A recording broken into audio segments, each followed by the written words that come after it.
This is the largest Caribbean buildup in decades. U.S. military equipment has been spotted moving into southern Puerto Rico as tensions with Venezuela escalate to dangerous levels. The sightings come amid growing pressure between President Donald Trump and the Venezuelan government, with officials refusing to comment on the specific purpose of this deployment. But here's what you need to know. This is just the tip of the iceberg. More than 11 U.S. warships, including the USS Gerald R. Ford, the world's largest aircraft carrier, are now bearing down on the Caribbean as part of Operation Southern Spear. The operation officially targets drug trafficking, but the scale and composition of forces suggest preparations for potential broader military action.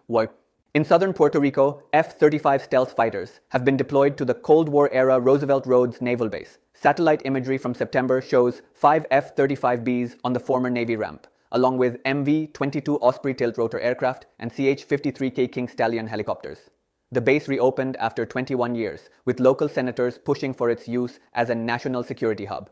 This deployment is part of a massive military presence that now includes 15,000 U.S. troops in the region. About 5,000 personnel are stationed at bases in Puerto Rico, with the Roosevelt Roads facility serving as a vital logistics hub for operations near Venezuela. The timing is explosive. Venezuelan President Nicolás Maduro has been rallying tens of thousands of supporters, while declaring the country must defend every inch of this blessed land from imperialist threat. He's accused the U.S. of seeking to seize Venezuela's vast natural resources and has mobilized troops along the coastline. Trump has been sending mixed signals, stating both that Maduro's days are numbered and that he's not considering strikes, while maintaining that if we have to do it the hard way, that's fine too. Is this military buildup really about stopping drugs, or is it a dress rehearsal for intervention? Should the U.S. commit troops to another foreign conflict, or is this necessary to protect American lives from narcotics?